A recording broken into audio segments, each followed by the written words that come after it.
So I also read that Hugh Hefner used to play it every Christmas at the Yeah, mansion. he did. He was a huge fan of the movie. I guess he had a lot of Christmas parties, and I was invited up there You for were? a screening one time. Yeah, which was actually very cool. How old were you? I was 18. Oh, that's fun. Yeah, it was very fun. It was very cool. No more great story to that, other than That's cool, though. Hef being a very gracious host.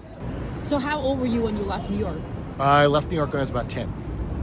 So what was the audition process like for this movie? Do you remember? I do remember, yeah. So I was doing, at that point I was 12. I had been working quite a bit.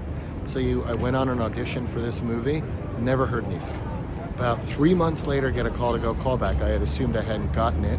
And I went and I auditioned and I got the role. And later, Bob Clark, the director, said, "Did I ever tell you the story about you getting it?" And I said, "No." And he said, "It turns out it took him 12 years to get the movie made. The very first day finally of casting for them after 12 years, I happened to be the very first boy to ever audition for the role for him." And he said, "Oh, that's the guy. But obviously you're not going to hire the first guy." So he went around for 3 months and later came back and I got the role. I read a stat that they auditioned 8,000 people. I think it's something like that. They went That's across the country. It was a massive search. Now you don't always get the roles that you want to go up for, and there was lots that I had gone up for that I didn't get. But I feel very grateful, obviously, to have been cast as well. So I listened to an interview with you where you said that there were some deleted scenes. Yes, there are. There are 2 deleted scenes, both fantasy sequences. But unfortunately, because this movie came out in '83 before DVDs and before, all the behind the scenes stuff, it was shot on film. So they threw it all out. We moved through the Warner Brothers states trying to find it, and we couldn't.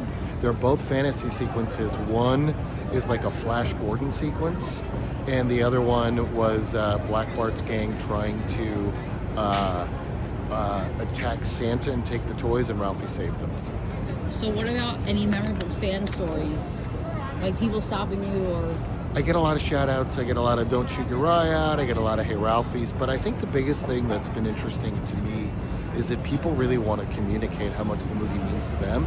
And what they generally want to say is, "That's my family." And they see their family in these characters. And it's interesting because, it's not a dysfunctional family, but it's a very real family. It wasn't sort of the Disney perfect family, and it wasn't like a very dark family. But I think we see shades in all of us. We know that dad that's tough but very loving. We know that mom that cares. The kids are all lying to each other. They're lying to their teachers. But it feels very real. And really, at the core, nobody's leaving that house, and there's a lot of love in that house.